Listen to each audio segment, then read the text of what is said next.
Partout où vous nous suivez en ce moment, moi, votre humble serviteur Gloire Bosobé, je vous dis bonjour dans vos maisons Congo positif, voire autrement, la République démocratique du Congo. Nous allons essayer de choquer les idées, la lumière pour l'avancement de notre pays.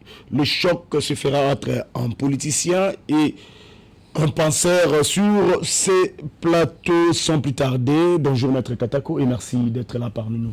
Merci cher Gloire, c'est un plaisir partagé davantage avec un politicien rompu ici sur ce plateau et merci aussi à nos téléspectateurs qui ont l'habitude de nous suivre. Je crois qu'on pourra passer un bon moment de réflexion et d'analyse sur le Congo. En tout cas, lui, c'est Kalaki Mandefou qu'on appelle Kabila 2. Bonjour Kalaki et bienvenue, le président, coordonnateur national de Mopako. Bonjour mon frère Gloire Bosobé. Bonjour aux Congolais et bonjour à mon co-débatteur. Je voudrais ici profiter, signaler à l'opinion que mon compte Facebook Gelor Kalaki a été piraté hier. Donc soyez vigilants, soyez prudents, afin que les assaillants ne puissent pas vous escroquer, quoi. Donc mon compte officiel a été piraté hier, Gelor Kalaki. Faites être prudent avec ça. Si quelqu'un vous écrit, ce n'est pas moi, ce sont de voyous ou de rebelles. En tout cas, on va directement entrer dans le vif du sujet. À 2 mois du début de son retrait, la MONUSCO craint une extension du conflit à l'échelle régionale. Je commence par Maître Katako. La MONUSCO craint que le conflit puisse atteindre un niveau régional si lui partait. Elle partait au moins. Comment réfléchissez-vous par rapport à cette situation? Personnellement, j'estime que c'est une crainte légitime. C'est normal. C'est tout à fait normal. Au regard des analyses, c'est vrai que nous sommes dans un pays, comme nous l'avons toujours dit, extrêmement passionnel. Et tout ce qui vient de la bouche de la personne que nous n'aimons pas, nous avons toujours l'impression que c'est faux. Et surtout qu'il s'agit de la MONUSCO, nous décrions, nous sollicitons à cri-gorge pour qu'elle puisse remballer, partir. Et quand elle alerte qu'après son départ, il risque d'y avoir un trou d'insécurité qui pourrait s'allonger, s'aggraver, les réactions passionnelles pourraient s'élargir. La première réaction, je connais un peu comment réagissent les gens de mon pays. Et pourquoi vous dites comme ça, même vous-même, quand vous êtes là, il y a toujours l'insécurité. Donc même si vous partez. Ça c'est notre naturel, notre ADN. Vous allez vous rappeler sur ce plateau, nous l'avons déjà dit, il y a plus de 2 ans passés, que la MONUSCO doit partir. Et c'est important que la MONUSCO puisse partir parce que c'est une mission qui va encore bouffer beaucoup d'argent des contribuables congolais pendant beaucoup de temps, sans pour autant que les objectifs pour lesquels cette MONUSCO est arrivée ici ne soient atteints. Bien au contraire, on semble s'éloigner de ces objectifs tous les jours. Nous avons toujours dit ça. Et nous rappelons à un moment donné, avant le régime Tshisekedi, et celui d'avant avait voulu précipiter le départ de la MONUSCO, mais toute la communauté nationale, surtout la communauté oppositionnelle, avait estimé que c'était un faux pas et que c'était une façon de précipiter les chaos. Et que je considère aussi que, et par la suite des événements, j'ai vu l'opinion nationale tendre dans le sens de voir la MONUSCO partir. Je suis de cet avis aussi que la MONUSCO doit partir, mais il faut toujours bien redéfinir le cadre. Il faut toujours bien redéfinir les cadres. La MONUSCO, c'est un mal qui peut paraître important à un moment donné. Tant que nous n'avons pas encore structuré notre propre capacité de sécuriser notre nation. Parce qu'au jour d'aujourd'hui, le Congo, c'est presque un passoire. Où tous les esprits peuvent y entrer. Généralement, les esprits n'ont même pas besoin d'autorisation. C'est un peu malheureusement l'illustration de ce que présente le Congo. C'est-à-dire que tout celui qui veut venir s'aventurer dans le pays peut y venir allègrement. C'est très désagréable. C'est très désagréable. La preuve, la plus désagréable, et je voudrais vraiment que cette information soit fausse, quand on me dit qu'il y a un aéronef rwandais qui aurait survolé l'espace territorial congolais pour s'attaquer à une arme, à un avion congolais, je trouve ça extrêmement grave que ce soit vrai. On a décrié ça, mais ça veut dire que notre pays, nous sommes dans une situation extrêmement critique. Nous sommes dans une situation extrêmement critique et que la présence de MONUSCO ne soit plus là. Parce que la MONUSCO a quand même un monitoring. La MONUSCO a quand même un sens d'observation. Et la MONUSCO a une grosse gueule. En ce que la MONUSCO peut dire, oui, le vendredi à 15h, les Rwandais sont entrés dans le pays. Ça peut paraître simpliste. Banal. Ça peut paraître banal comme vous me le dites, parce que nous voulions que quand la MONUSCO parle, qu'on voit la réaction du monde.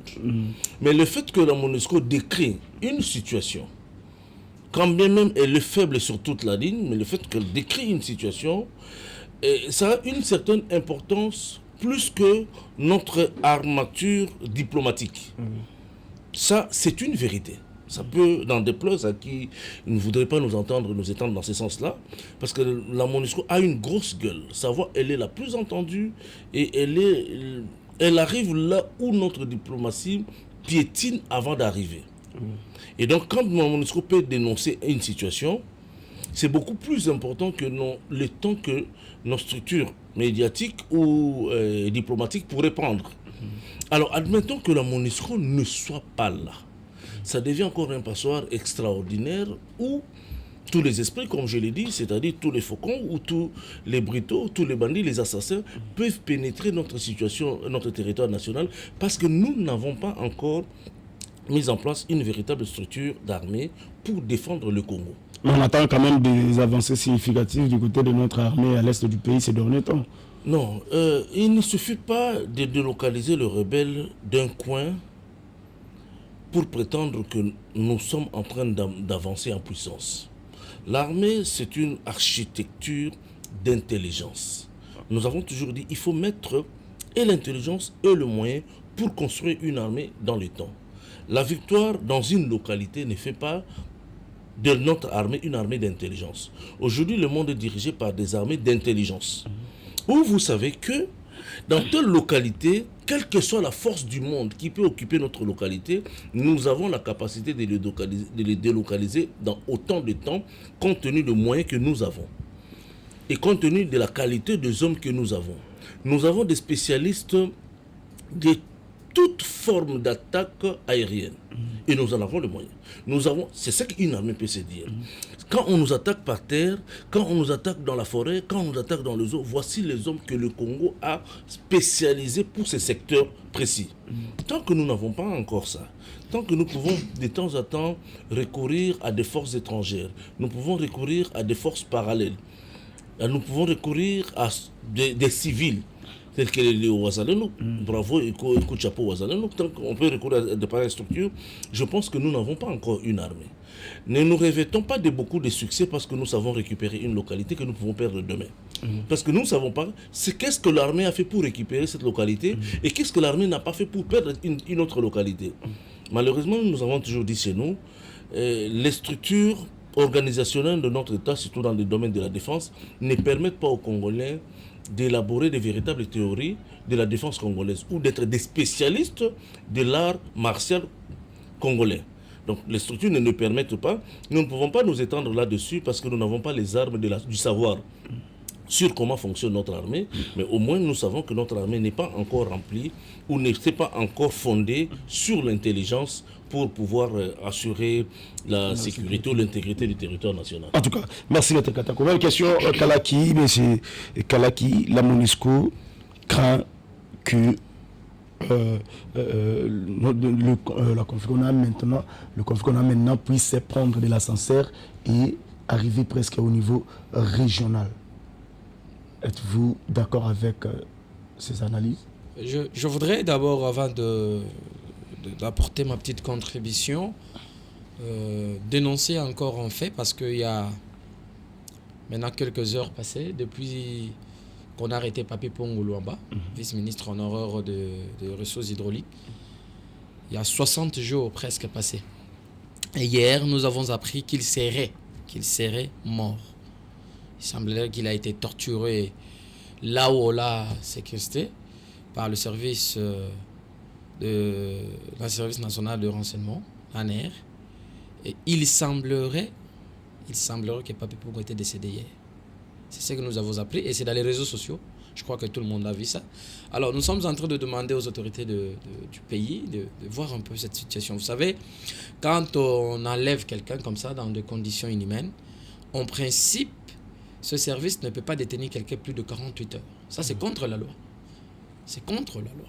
Papi Pungu Luamba a été enlevé de manière brutale au niveau de Kasumbalesa, autrefois, alors qu'il s'est rendu à Kampala, je crois, de l'autre côté, là où était sa famille pour le fête de fin d'année. Malheureusement, il va être enlevé là pour être transféré le même jour à Kinshasa. Mais 60 jours après aujourd'hui, je ne sais pas s'il existe encore la loi aujourd'hui dans ce pays.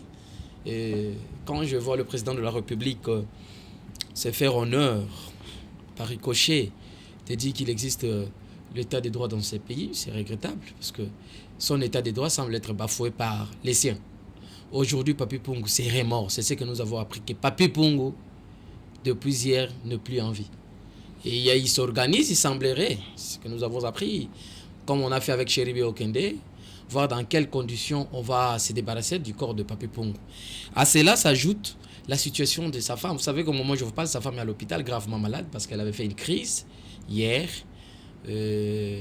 Apprendre après 60 jours, elle n'avait jamais revu son mari. Ses enfants n'ont plus jamais revu leur papa. Et aucun membre de sa famille l'a revu pendant tous ces 60 jours passés. Aucun de ses camarades, en fait, le membre de même parti que lui, même famille politique que lui, nous ne connaissons absolument rien. Et soudainement, hier, nous apprenons qu'il a rendu l'âme après avoir été torturé, où il n'a pas pu supporter encore cette torture. Il est parti. Il semblerait. Alors, que les autorités nous disent la vérité. Si Papi Pungu est mort, donnez son corps à sa femme. Donnez son corps à sa femme. Sa femme va l'enterrer et les ancêtres vont agir après. Mais s'il n'est pas mort, sortez-les de là, déférez-lui devant son juge naturel. Comme ça, on pourra apprendre de quoi il est exactement question, qu'il aille à passer ces 60 jours dans ces locaux-là où il ne voit personne. En tout cas, merci. Donc, je demande à la population d'être très vigilant. On nous a appris cela. Voyez, si le cas est vrai, en tout cas, je crois que le peuple congolais ne va pas pardonner qui que ce soit. Merci. À ce que vous avez... Je reviens au sujet. Je n'aimerais pas donner beaucoup d'argumentation là-dessus parce que je suis maître avec beaucoup d'attention. Je salue d'ailleurs son intervention parce qu'il a dit des choses très fondamentales. Mais je voudrais juste faire une petite comparaison parce que hier, le président Joseph Kabila Kabange avait précipité le départ, c'est le terme qu'a utilisé le maître, hein. Il semblerait qu'il avait précipité le départ de la MONUSCO. Je me pose maintenant la question, ce sont des questionnements. Avait-il raison ou avait-il tort? Ce sont des questions importantes qu'on pouvait se poser aujourd'hui. Quand Kabila a demandé à ce que la MONUSCO parte, je me souviens en ce moment-là, les gens qui se sont opposés, ce sont ceux qui sont au pouvoir aujourd'hui. Non, ce monsieur, il veut que la MONUSCO parte pour qu'il fasse... C'est fini avec les opposants. Voilà. Il finit avec les opposants, faire tout ce qu'ils peuvent faire, malgré qu'eux, aujourd'hui, ont pris les opposants comme des papiers. Quand vous parlez, on vous arrête. Quand vous faites ceci, vous voyez ce que Papi Pungu aujourd'hui, il semblerait... Nous attendons d'abord voir son corps. Donc, c'est pour dire que ce que Kabila a demandé hier, s'il faut revenir dans la réflexion pour joindre un peu le maître, c'était possible à cette époque-là. Aujourd'hui, on allait parler d'autre chose. On parlerait d'autre chose. La MONUSCO pouvait partir. Pourquoi à l'époque là c'était possible? Parce qu'en ce moment-là, souvenez-vous, l'armée congolaise, que Kabila avait investi toute son intelligence, lui-même comme état militaire, il avait investi avec son encadrement. Rappelez-vous que l'armée congolaise a été classée à la 9e position en Afrique. Effectivement, notre armée a vaincu tout ce qui s'est passé à l'Est. Là, au moment 2013, l'M23 n'existait plus. C'est l'armée congolaise qui a mis fin à cela. On n'a pas fait référence aux petits groupes, on n'a pas fait référence à des petites organisations où on ne sait même pas identifier aujourd'hui. Imaginez tout un pays comme le nôtre, à une dimension continentale, devant une agression pareille. Vous faites référence aux Ouazalendo qui sont des civils. Maître, je ne sais pas si je me trompe. Qui sont deux civils. Qui doivent intervenir là où il y a une armée qui existe depuis des années. Et je vais vous rappeler ceci. Le Rwanda compte 33 000 soldats ou militaires. Le Congo compte 155 000 militaires. En droit international, une agression équivaut à une guerre. Et je rappelle au président de la République qu'il avait promis aux Congolais à la moindre escaramouche J'utilise Scaramouche pour rejoindre ceux qui ne veulent plus parler des Scamouches. Mais les gens de l'Union sacrée disent que non, ce n'est pas le moment parce que... Permettez-moi de filer avec l'idée parce que Maître a donné des éléments importants. Et je suis en train d'enrichir cela tout en partant une approche comparative par rapport à ce que Kabila avait fait. Kabila avait fait partie de ces gens-là à l'époque. C'était propice. Pourquoi? Parce qu'en ce moment-là, l'armée congolaise était tellement structurée et était forte. Cette intelligence dont Maître dit, ça existait dans notre armée. Ça existait. Mais aujourd'hui, l'armée ne plus ce qu'elle était hier. Vous avez ramassé de n'importe quoi, vous avez foutu dans l'armée. Aujourd'hui, les agents de l'ordre ne servent plus la nation. Par contre, ils commencent à servir les individus. Ils sont au front, mais regardez ce qu'ils font eux-mêmes comme des vidéos, ça vous dit tout. Avec une telle armée aujourd'hui, rappelez-vous qu'en 2013, lorsque Kabila finit avec cette histoire de groupe rébellion, lui, il en a trouvé comme plus de 470 et quelques. Il part lorsque Kamere va recevoir les documents de remise et reprise entre le professeur double bransard Némi Mélania Wilonjak, je salue de là où il est. Il vient de soutenir sa thèse. Hein. Il est double famena docteur. Némi Mélania. Je salue aussi. Je salue maître de là où vous êtes. Félicitations. Vous comprenez? Le professeur Némi donnait au camarade Kamere, le compatriote Kamere, le document dans lequel on trouvait le Congo dans son intégrité territoriale. Il n'y avait pas 2 cm du Congo qui traînait entre le mains de n'importe quel groupe. On ne parlait plus de M23 dans ces documents-là. Par contre, les alliances de l'UDPS, les alliances de Papa Etienne Tshisekedi, avec ce groupe-là, qui le fournissait de moyens à l'époque, dont lui il était allié, aujourd'hui sont en vigueur parce qu'ils ont le pouvoir. Ça, il faut que les gens en comprennent. Donc la MONUSCO a raison. Non. Dès son départ, c'est vraiment que non. Non, je ne suis pas. Aujourd'hui, à l'heure d'aujourd'hui, il vient d'évoquer des éléments très importants. Je ne peux pas être d'accord, ni moi aussi je peux refuser. Par contre, j'analyse, comme Maître l'a dit, aujourd'hui la MONUSCO peut quand même faire quelque chose parce que les dirigeants sont négligents. Vous voyez que dans un pays comme le nôtre, la population est en train de pleurer. Vous voyez les symboles, les gestes que nous faisons aujourd'hui. Ça. En tant que patriote congolais, je peux le faire. Okay. Mais aujourd'hui, moi, je me dis, ça ne sert plus de le faire. Comment Parce que ça? moi, je le fais. Je vois le gouvernement, les membres du gouvernement, le faire. Maintenant, qu'est-ce qu'ils sont en train de donner comme message? Pour eux, c'est dire que c'est dénoncer ou se pleurnicher. Parce qu'ils sont en commande. C'est à eux de frapper. C'est à eux de réagir. Mais lorsqu'ils rejoignent nous, c'est-à-dire nous, le diriger, se plaindre, et ils viennent se placer à notre position. Maintenant, qui va nous défendre? Merci. Vous comprenez? Pour finir, permettez-moi, parce que vous avez donné un peu de temps au maître de l'homme aussi. Vous avez déjà parlé. Je conclue. Donc, la MONUSCO, à l'heure actuelle, il y a des choses qui sont importantes dans notre pays qui sont révélées que par la MONUSCO, dont nous-mêmes, les Congolais, nous serons incapables de dénoncer. Et avec la situation que notre armée traverse aujourd'hui, qui est réduite aujourd'hui, l'armée n'est plus ce qu'elle était hier avec Kabila. Aujourd'hui, cette armée, le président de la République ou le dirigeant en place, ne s'occupe plus de cette armée-là. Par preuve, sa sécurité, la sécurité du président actuellement, ce n'est plus le Congolais qui en assure. Mais il y a au moins l'augmentation des salaires de ces militaires-là. Merci. Je vous rappelle que la sécurité de notre président, c'est que moi j'ai appris lui-même dire.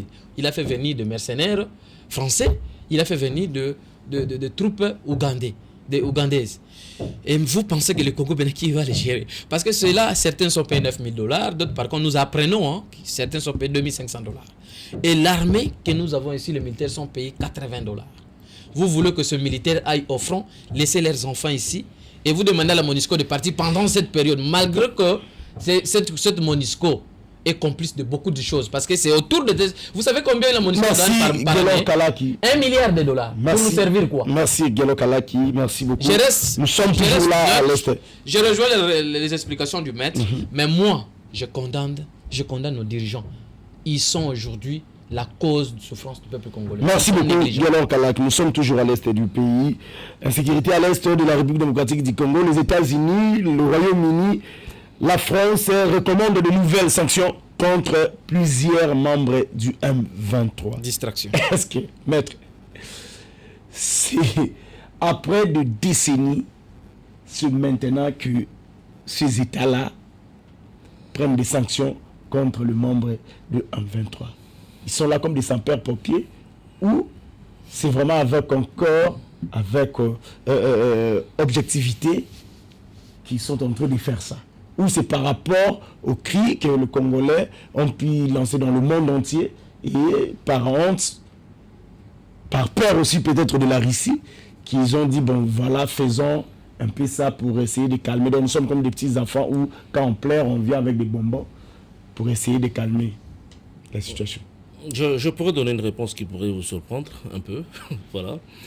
C'est que l'homme occidental est tellement façonné d'une certaine manière qu'il reste logique dans tout ce qu'il fait. Okay. Il reste tellement logique que sa logique peut heurter notre conscience. Nous pouvons pleurnicher, mais lui, il reste logique parce qu'il sait que nous ne sommes pas logiques. Ok. Et que très souvent, dans les contradictions... C'est fort ça que vous dites. Oui, souvent dans des contradictions, et souvent nous sortons de ces contradictions avec beaucoup d'énervement, et c'est fait que nous n'avons pas souvent raison.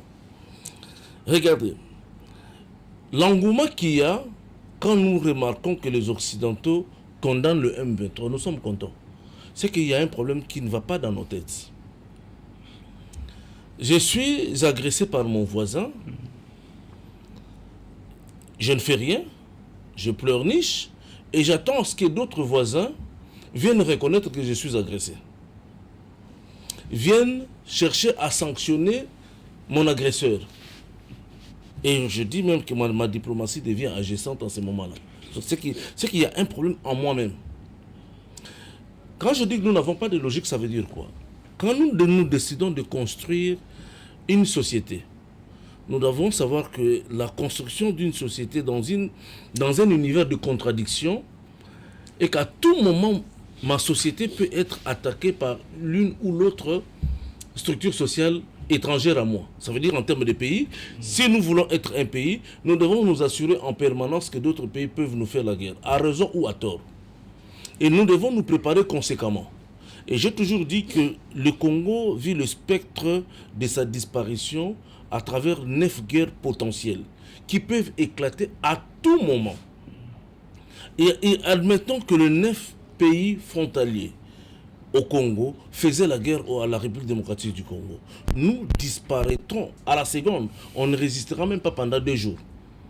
Parce qu'aucun pays ne nous agresse, par exemple, en termes vulgaires, mais un mouvement rebelle est en train de nous faire pleurer. Or, ceux qui utilisent les mouvements rebelles, nous disons qu'ils sont soutenus par le Rwanda, mais ceux qui sont les tireurs de ficelles réels, nous les connaissons. Ce sont le même Français, le même Belge, les mêmes Américains. Ça, nous le savons. Et quand mon agresseur réel reconnaît qu'il faut sanctionner les M23, et je suis content. Alors que c'est lui mon agresseur. Mon effort aurait été, peut-être, de pousser l'agresseur à reconnaître que c'est lui l'agresseur. Ok. Parce qu'en réalité... Donc, il faut changer la manière de notre dénonciation en quelque sorte. Le paradigme même de notre gestion. De notre gestion. De notre gestion du conflit. Au lieu de montrer au monde que nous sommes agressés, il faut pousser plutôt ces gens-là, la communauté internationale, les Américains, les Français, à reconnaître que c'est eux qui sont à la base. Et essayer de conduire des politiques qui doivent le... Vous savez que le Congo, c'est un géant du monde. Le monde a besoin du Congo. Le monde ne peut pas avancer sur le plan stratégique sans le Congo. Et s'il trouve que le Congo met de l'intelligence pour bloquer l'évolution du monde négociera avec le Congo. Nous avons toujours dit que le monde a extrêmement besoin du Congo. Mais le monde ne sait pas négocier avec le Congo parce que le Congo ne montre pas des signes de négociation. En fait, des signes en termes de langage. C'est comme un enfant quand il va à l'école, on ne lui a pas à écrire. Quelle est la qualité de l'écriture du Congo pour que le monde extérieur nous interprète notre façon de vivre, notre façon de faire? Comment on peut interpréter la diplomatie congolaise? Comment on peut comprendre? Parce qu'au jour d'aujourd'hui, dans des universités, on étudie la diplomatie américaine, la diplomatie française, la diplomatie belge. Est-ce que chez nous-mêmes, nous étudions la diplomatie congolaise? Existe-t-elle? A-t-elle des armes scientifiques, analysables? Comment le monde va nous interpréter? Comment le monde va nous respecter? Quelles sont nos politiques diplomatiques? Comment nous vendons l'image du Congo? Comment nous vendons l'image des matières précieuses du Congo? Nous avons toujours dit que le Congo n'a pas été créé par les Congolais. Le Congo a été créé par les mêmes gens que vous citez là-bas. Ce même pays-là. Réunis en 1885, et j'annonce aux Congolais que le lundi, peut-être nous pourrons faire une conférence, le lundi prochain, c'est le 26 février. Le lundi prochain. Le 26 février 1885, c'est la date de la création du Congo. Le 26 février 1885. Le Congo va totaliser 189 ans d'existence. Et dans pas les 60 ans qu'on dit... On nous donne une histoire qui n'est pas la nôtre. Et qui vous donne cette histoire, ce sont les mêmes gens que vous citez, c'est les mêmes pays. Ils vous donnent une histoire, ils vous créent une histoire, ils vous créent une religion, ils vous créent une langue, ils vous créent même votre façon de penser, même votre façon de gouverner. Même le nom. Voilà, donc, ils vous refont. Ils font de vous ce que vous voulez. Et nous croyons que leur intervention, leur cri, c'est ça la vérité. C'est ça la solution. Je pense qu'il est temps qu'on revienne sur des réflexions profondes sur comment être congolais. Pas d'abord comment gérer le Congo, comment être congolais. Parce que quand ils ont créé le Congo, il n'y avait aucun Congolais. Ont-ils créé ce Congo? Ils ont créé le Congo, il y avait déjà des Congolais, mais il n'y avait aucun Congolais. Il n'y avait aucun Congolais d'origine. C'est-à-dire aucun autochtone n'était congolais à ce moment. Pour devenir congolais, il y avait un processus éducationnel. Il faut être évolué, il faut être émancipé, il faut pour avoir la carte, pour avoir les passeports, c'est-à-dire pour devenir congolais. Les autres étaient des autochtones. En 1960, on avait à peine 300 et quelques Congolais. En termes des autochtones, on appelait les évolués. Et ils étaient extrêmement heureux. Ils parlaient avec des blancs. Mais qui étaient des Congolais? C'était ces blancs-là qui étaient des Congolais. Qui avaient des passeports congolais. Depuis 1885, il y avait des missions diplomatiques congolaises à l'étranger. Représentées par qui? Donc la question congolaise, nous ne devons pas nous voiler la face pour regarder l'apparence que nous voyons. Quand ces blancs-là regardent le Congo, ils considèrent qu'ils est le Konabango. Ils font de ce Congo ce qu'ils veulent. Ils entrent par toutes les portes parce qu'ils savent que le Congo est ouvert. Personne n'a jamais fermé les portes du Congo. C'est comme ça que les frontières du Congo, c'est tout le monde qui entre dans ces frontières-là comme ils veulent. Ils peuvent signer l'accord avec qui que ce soit, dans le Congo ou en dehors du Congo, pour les biens qui sont au Congo. Comme il y avait un comédien à Lobaramabé, na Congo, na Côte d'Ivoire, un influenceur à les réseaux sociaux. Mais pour venir au Congo, à la vidéo, parce que non, bateau balakisi, c'est que des poids côte balagoma facile. Aller par Kinshasa parce que vous avez difficile pour la Goma, il faut qu'il y ait en Rwanda parce qu'à partir de Rwanda, on a un Goma facile. Je me suis posé la question comment une personne à partir de la capitale de Bango, comment on a quoi facilement, il faut qu'il y ait par un pays étranger pour comment facilement. Donc, on va me dire qu'il y a une Moussika, Rwanda des apprenants, on ne sait pas. Comment ça peut se faire? C'est de logique qui prouve que... Et il était venu au Congo par le Rwanda. Notre système de gouvernance, nous devons qu'on revoir Yango. Et le système de gouvernance, ici, ce n'est pas un problème d'un camp au pouvoir ou bien d'un camp de l'opposition. C'est un problème de l'intelligence qui doit émaner de tous les Congolais. Le problème, c'est que nous nous sommes trop pardonnés de l'envoler dans des considérations politiques. Mettons de l'intelligence, mais créons la science congolaise dans tous les domaines. C'est faisable. Ce n'est qu'avec le savoir local que nous allons pouvoir définir l'orientation du Congo de demain. Je me moque un peu parfois des politiciens qui considèrent que c'est eux la solution du Congo. La solution du Congo ne vient pas des politiciens. Ça vient du génie congolais. Et le génie congolais, il existe. Il est consultable. Il est dans la rue, il est dans des coins privés, il faut consulter le génie congolais pour construire le Congo de demain. Et éviter de faire croire aux Congolais que parce que les États-Unis ont reconnu, parce que les États-Unis ont préconisé des sanctions contre X ou Y, que la solution du Congo viendra. La solution du Congo viendra de notre propre prise de conscience. Merci beaucoup. Kalaki Mandefou, les États-Unis, la France, le Royaume-Uni prévoient des sanctions contre quelques membres du M23. Je pense que non, aujourd'hui, comme vous n'avez pas toujours accepté la diplomatie à distance et à quand même, permettez-moi la tautologie, agir en quelque sorte. Je crois qu'il faut aussi me donner le temps parce que vous avez le temps. Je laisse le temps mettre. Non, l'État est à Liboso, le bon nom pour nous tirer le côté de la CIG. On attend un tête. Vous savez, à un certain moment, j'avais pris la décision de ne plus citer les noms des États-Unis, toutes ces bêtises-là dans ma bouche. Parce que je crois que Mobutu nous a appris le retour à l'authenticité. En fait, c'est une notion qu'il devait revoir. Qu'est-ce que ça voudrait dire? À l'époque, quand il parlait de recours à l'authenticité, les gens résumaient cela toujours à la congolaise, comme nous sommes trop réduits dans la réflexion. Ils ont résumé ça à l'accoutrement. Il fallait mettre le bagne, Babakos, toutes ces histoires-là. Mais en d'autres termes, c'est ce que Maître vient de dire ici. Il faut chercher des sciences locales. C'est au niveau de réflexion locale que le Congo va se transformer. Okay. Aujourd'hui, vous êtes content parce que les États-Unis se prononcent, soi-disant, ils vont sanctionner. Combien ils ont déjà sanctionné dans ce pays et qu'est-ce que ça a apporté? Combien de sanctions les États-Unis même le Mende a été sanctionné. Mende a été, oui, le vieux a été sanctionné. Qu'en est-il aujourd'hui? C'est quoi la finalité? Donc nous sommes restés aujourd'hui bloqués psychologiquement sur des pseudo-personnes qui pensent être le suprême.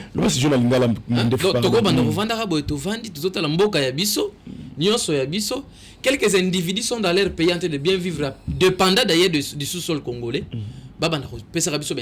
Concept. L'homme blanc joue avec nous avec des concepts. C'est ça les défauts que nous ne comprenons pas jusqu'à aujourd'hui.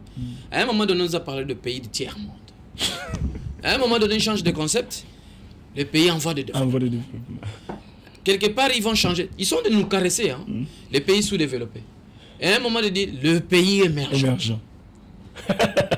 Mais pour qui ces gens nous prennent? Et c'est beau, et c'est qui décide. C'est tellement beau. C'est tellement beau que, voilà, nous étions des pays sous-développés et maintenant nous sommes le pays en voie de développement. Et on pense que c'est ça. Donc c'est ça. Je m'excuse, hein, j'interromps. Et vous voyez, un ministre qui vient défendre, non, notre pays émergent, il est fier. Quel est le contenu qu'ils en ont? Quel est le contenu? C'est comme notre frère qui m'avait impressionné au départ, mais il s'est foutu dans la merde, camarade. Comment il s'appelle, le ministre le porte-parole du gouvernement, Patrick Muyaya. Où est parti le nouveau narratif? Qu'est-ce que ça voulait dire? Nouveau narratif. Le narratif doit changer. C'est ça, les Congolais. Impressionner les gens. Du loba. Parfois, on prononce des choses dont on ne maîtrise pas le contenu. Vous comprenez? On est fiers de présenter le contenu. Mais le contenu, ça pose problème. C'est ça la maladie. Il y a des solutions. Les jeunes Congolais, comme l'a dit Maître, vous savez aujourd'hui que vous pouvez même mettre un bureau de consultation sur certaines réflexions. C'est l'idée aussi. Vous n'aurez personne qui viendra vous consulter là-bas. Okay. Vous pensez que le gouvernement ou quelqu'un, 2-3 ministres dans un domaine, quelqu'un peuvent passer leur temps à venir vous consulter au lieu de voler construire? Vous avez nommé les gens ici, des ministres, qui ne se font que payer des... Votre tipar ici qui a remplacé Chéribé Okende, les gars ici qui là, ministre du transport là, tu l'as déjà entendu faire même, innover même quelque chose dans son secteur? Mais va là-bas à Mimosa, il s'est fait payer des maisons à des millions d'argent, il prend cet argent là-haut. Monsieur, rassure-toi, tu dois être jugé. Toutes ces maisons-là, nous connaissons. Aucun n'a pas venu Maïndombe, au Sombi, ba immeuble. Aucun n'a pas venu Monancheko, ba flat, ezalaka kule, ezalaki flat. Flat hotel, et comme inda kuna yo. Aucun n'a venu Ngombi, au Sombi, na Mimosa, na Camp Docteur, na Mazal. On connaît les Congolais, on ne joue pas avec. Donc vous voyez que les gens prennent l'argent du contribuable congolais pour se faire de riches. Mais le Congo a des problèmes. Dans un pays, moi je suis au regret quand nous parlons des États. Il faut m'éviter des histoires de réflexion sur les États-Unis. Pour moi, on ne réfléchit pas sur les États-Unis. Non. On réfléchit par rapport à pendant tous ces temps-là, il sanctionne la beauté. Et c'est le moment ici. Limbi Sangai. Je veux que ma bouche soit honorée. Vous comprenez? Je ne veux plus parler des États-Unis, toutes ces bêtises-là. Je ne veux plus parler de ça. Je ne veux plus parler de ça. Pourquoi? Aujourd'hui, si le président de la République prend son ordonnance là-bas, signer quoi que ce soit pour le bonheur du Congolais, ce n'est pas les États-Unis qui vont l'empêcher. Vous comprenez? S'il vous plaît, allez-y réfléchir. Vous avez tendance à critiquer, mais il faut... Vous savez, il faut dire... Je ne suis pas ministre des Affaires étrangères. Je ne travaille pas dans les domaines. S'il vous plaît, je vais te révéler une chose. Aujourd'hui, si le Congo a basculé vers le pire, c'est parce que tout ce que Kabila avait tracé comme jalon, ses dirigeants l'ont bafoué. Je vais te illustrer des exemples. Tu sais que Kabila nous a laissé dans un accord militaire avec la Russie. Ah bon? Je t'informe. Ce qui avait fait que, déjà en 2013, le Congo était pacifié entièrement. Les histoires ici de groupes armés, des rebelles n'existaient plus. La Russie était déjà avec nous, avec Poutine, avec Kabila. Mais quand le président Félix arrive, parce que pour échanger le pays, c'était du coup de bâton magique. Vous savez, la confusion, c'est quoi? Les gens de l'IDPS croyaient que gérer le pays, c'est dire, prenez 100 millions de dollars, faites ceci. Ça existe. Non, il faut produire, il faut générer des recettes. Malheureusement, c'est regrettable. Aujourd'hui, nous assistons à un régime qui ne fait que détourner au lieu de produire des recettes. Les salaires, on vous trompe. Le professeur Kitoko ici a donné un exemple très typique avec le professeur des universités. Hier, il touchait 2000 $, qui valait 2000 $. Mais aujourd'hui, le même dollar vaut... Ça équivaut à quoi? À 1300 $. C'était déjà équivaut à 370 $, c'était équivaut à $1 million de francs congolais comme ça, quelque chose. Aujourd'hui, avec Chilombo, avec 300 $, vous êtes millionnaire comme il avait promis de faire les millionnaires au Congo. Vous comprenez? Donc je voudrais vous faire comprendre. Est-ce que pendant Kabila et pendant Félix Tshisekedi, le professeur des universités qui touchait 2000 $, ça valait 2000 $. Aujourd'hui, 2000 $ représentent 1300 $. Parce qu'ils sont payés au taux de 92 jusqu'à aujourd'hui. Le professeur que vous voyez là. Alors que le président de la République valide le paiement d'un député à 33 000 $. J'apprends, je ne sais pas si c'est vrai, j'aurais appris que cette fois-ci, on va donner le frais de fonctionnement au député à chacun 400 000 $. Je ne sais pas si vous êtes informé.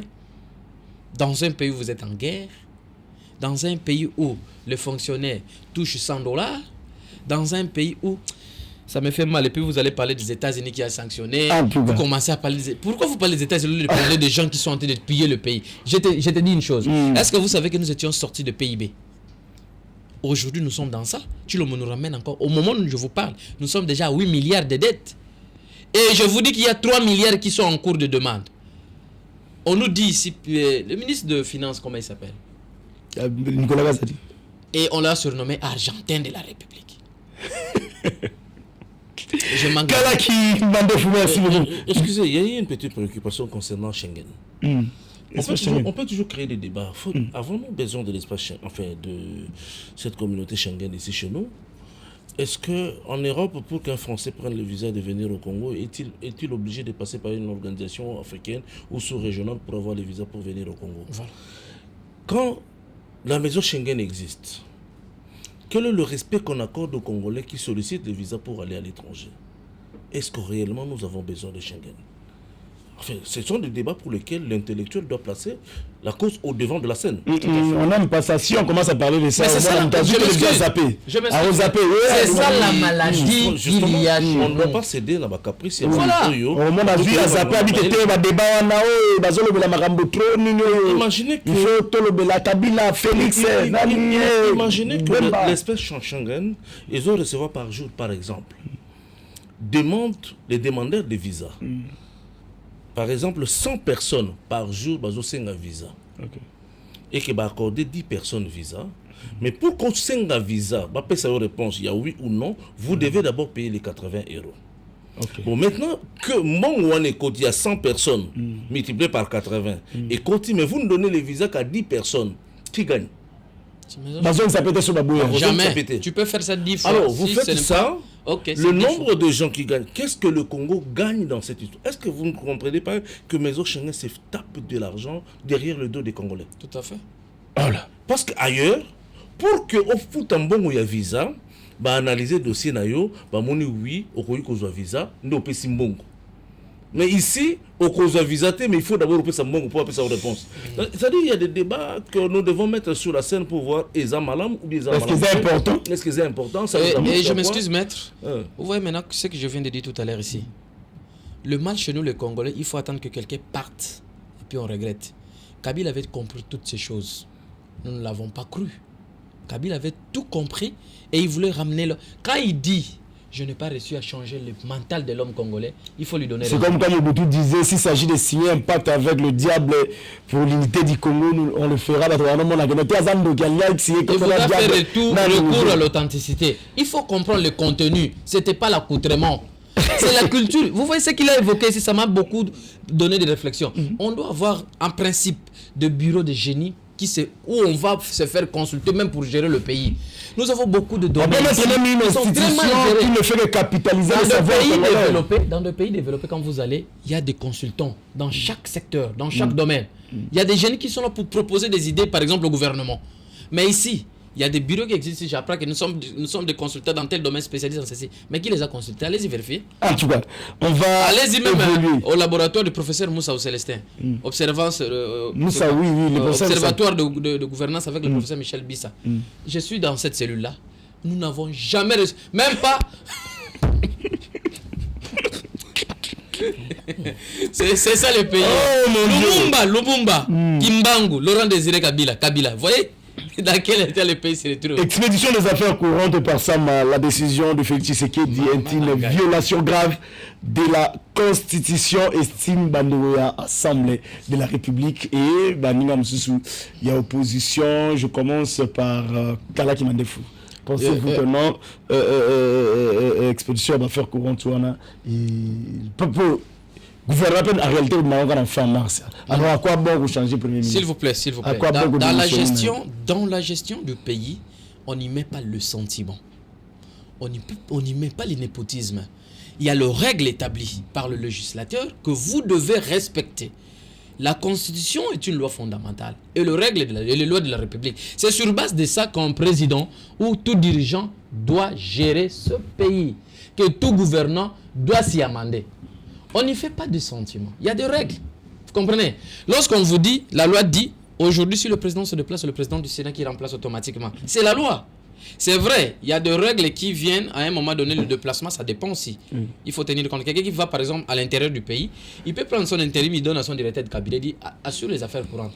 Mais c'est différent lorsque nous partons d'un mandat pour un autre mandat. Vous comprenez? En principe, les réflexions que nous allons porter malheureusement vont passer en vain. Non. Pourquoi je le dis? Vous passez en vain. Pourquoi je le dis? Pourquoi je le dis? Je vais vous surprendre. Vous allez remarquer, moi je cite beaucoup plus le nom de Kabila pour éviter des problèmes. Sous Kabila, il y avait une cellule.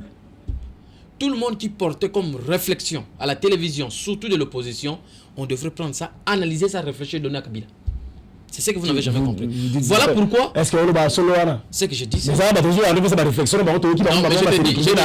Moi je te dis ceci. Le professeur Némi Milan est directeur de cabinet.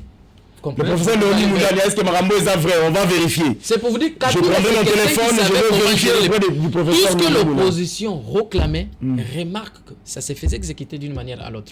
Pourquoi? Quand il y a des réflexions qui sortent comme ça, dans un pays sérieux, ça ne pouvait pas passer comme ça. Nous venons de dire des choses très intéressantes ici. La création, par exemple, de sciences locales ici, voir dans tous les secteurs comment enseigner les enfants à la congolais. Ce sont des choses très intéressantes. En principe, le gouvernement, le dirigeant devait avoir une cellule qui est chargée de ramasser toutes ces réflexions, la coucher, présenter ça aux dirigeants.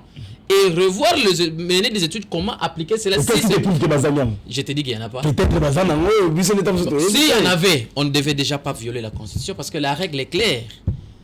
Il faut quand même respecter. Le président Félix a commencé avec la violation de la Constitution depuis le début. Il change le mandat par violation.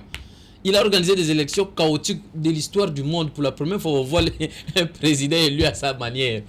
C'est pour la première fois. Il continue à violer jusqu'où? Je vais te dire une chose. Je ne veux pas mener beaucoup de réflexions. J'aimerais que Maître puisse réfléchir. Lui, il donne beaucoup d'idées là. Parce que moi, je ne veux pas dégager mes idées pour des gens qui ne vont même pas considérer ça. Ils ne vont pas prendre ça parce que pour eux, être kabiliste, c'est-à-dire tout ce que vous direz, ça va toujours être mal pris. Voilà pourquoi à un certain moment, tu vas remarquer, je ne vais pas sortir ma tête, réfléchir beaucoup pour des gens qui ne feront pas ça. À la place de faire ce que nous leur disons, ils vont payer des immeubles, ils vont voler comme nous voyons votre ministre des Transports qui se paye partout de réflexion. Il faut que IGF alande la type. Il faut voir Ekila, toutes ces maisons qu'il a payées là-bas, il a payé ça avec quel argent? Lui. Je reviens maintenant au nez du sujet. Maître, le pays est malade. Hein? Tu sais pourquoi j'ai ri? Je suis en train de voir comment est-ce que nous sommes en train de vivre dans ce pays comme à la jungle. Il n'y a plus de loi. Il n'y a plus de loi. Le président lui-même ne respecte aucune loi de notre pays. Mais l'affaire, moi, tu sais déjà... Non, même si... Alors, permutation de ça, la même qui devrait prendre. C'est même qui devrait arriver, et puis... La Constitution n'a pas besoin de temps. Je ne sais pas si je me trompe. Même si l'affaire peut se faire demain. Vous comprenez? Mais on respecte la loi. C'est quoi la procédure? Qu'est dit la loi? C'est ce qui doit être en vigueur. En réalité, le président dans ses calculs politiques, parce qu'il sait, J'appuie cette histoire-là politiquement. Pourquoi? Jean-Pierre Bemba était mauvais élément à côté de ça. Vous appuyez ce que le président fait politiquement. Malgré que c'est une violation. Permets-moi de me faire comprendre. Je n'appuie pas ce qu'il a fait parce qu'il a violé la Constitution. Mais dans sa réflexion de l'erreur, il a compris que cet homme-là peut tout faire quand il prendra cela. Jean-Pierre Bemba n'est pas quelqu'un à faire confiance. Bemba va faire quoi? En étant Premier ministre, il fera quoi? Tu te rappelles de l'histoire où le président était en Chine avec Jean-Pierre Bemba quand on a arrêté son directeur de cabinet? Cette histoire est passée comment dans ce pays? Qui en parle? Qui en a compris le contenu? Qui a cherché à connaître qu'est-ce qui s'est passé? C'est ça les Congolais. 1-2 jours, fini. L'histoire passe. On ne veut pas savoir qu'est-ce qui s'est passé. Je crains qu'ils puissent m'envoyer des militaires la nuit, tout ça. Mais de toute façon, nous les listes là, on est déjà morts. On vit par esprit. En réalité, nous marchons avec l'âme. C'est un mauvais type. Nous autres, boy, c'était un danger. S'il y a un danger? Au côté de Félix Tshisekedi, le premier danger s'appelle Jean-Pierre Bemba. Le deuxième danger s'appelle Augustin Kabouya. Oh, comment ça? Non, même je pas. te dis, même pas. Non, je te dis la vérité. Non, je pense pas. Le troisième danger, tu le Kwebo. Mbosso, il ne faut pas le compter parce que lui, il est déjà. C'était un moribond politique ressuscité par le professeur Némi. Prof Némi, si moi je suis en colère de mon maître là, c'est à cause de Mbosso là. Quoi? Ce sont des gens que Némi avait nommés. Oh là. Oui. Je vous confirme que Némi avait nommé des Mbosso. Donne à mettre la parole. Oh, non. Vous avez cité 3 personnes, vous dites qu'ils sont de dangereux auprès de Félix Tshisekedi. On ne peut pas continuer à mener des réflexions là où le président lui-même viole la Constitution. Parce que lui-même a violé la Constitution. Les gens dont il va donner le pouvoir vont violer la Constitution. Maintenant, qui va juger qui? Lui, il sait bien que... Attends, quand on met d'abord mon vieux qui commence avec Augustin Kabouya, informateur, il va informer quoi? Parce que la majorité n'est pas décelée dès le départ. Il y a des choses dont on fait parce qu'on doit les faire. Oui, la règle demande qu'on mette un informateur. Pour quand? Quand? C'est lorsqu'il y a un problème de détectation de la majorité. Mais la majorité est imposée déjà dès le départ. On a publié les élections, on connaît que la majorité c'est le camp Union Sacrée. Les autres, on les a donné quelques députés et tout ce qu'on sort. Voilà pourquoi je ne vais pas porter mes réflexions profondément pour gaspiller mon temps. Mais je condamne Martin Fayulu. Pourquoi? Il est parmi les gens qui ont détruit le Congo aujourd'hui. Martin Fayulu. Moi, je suis du Bandundu. Le Bandundu ne pardonnera jamais à cet homme-là. C'est le porte-malheur de ma province. C'est le porte-malheur du Grand Bandundu. Permets-moi d'aller. Je vais conclure. Tu m'as demandé de conclure. Oui. Je conclue en te disant, le porte-malheur du Congo aujourd'hui, c'est Martin Fayulu. Vieux, Osa Sonia Congolais, Martin Fayulu. Il fait quoi dans la politique? Il ne connaît même pas ce qu'il cherche dans la politique. Donc, et ça, pas de moi, il en politique, tu es à la enseignant. Toi, ça a infirmier dans la jeunesse. Martin Fayulu, le Katangé ici, le commerçant ici, l'homme d'affaires ici, Katumbi, porte-malheur du Congo. Ce sont des aventuriers qui sont venus faire la politique. Non, retirez quand même l'autorité, notable. Bon, je m'excuse si le concept est mal utilisé. Ce sont des gens qui ne connaissent pas la politique. Ça m'énerve, en fait. Mata Tamponio, ce vieux, j'avais beaucoup de respect envers lui. C'est un homme qui a toujours, dès par la dénomination de son parti politique, je le respectais. Il parle de leadership et de gouvernance.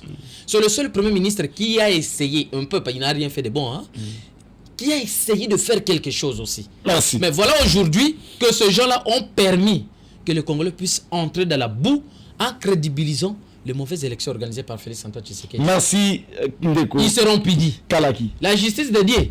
Maître, merci. La justice dédiée, il y en a. Ils seront punis. Laissez Maître parler avec des réflexions profondes. Moi, je ne partirai pas. Bato bazo bebi samboka. Bazo iba.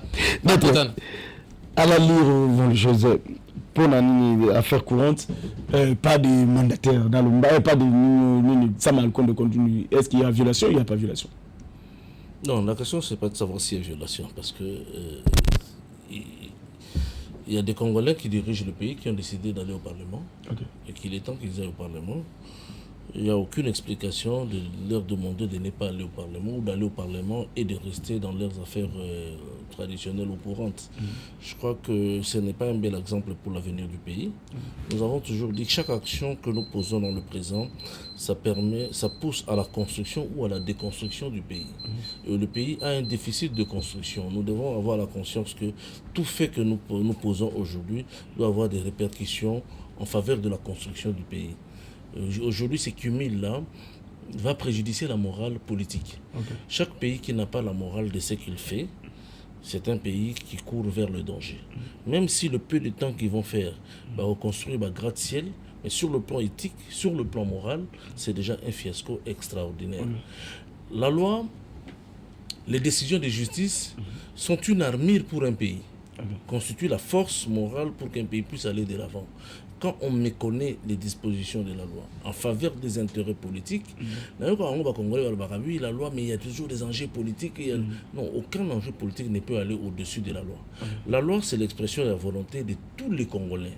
Et pour aucun intérêt personnel ou d'un groupe, on ne peut violer la loi pour faire plaisir au calcul politique. En tout cas, merci Maître Katako.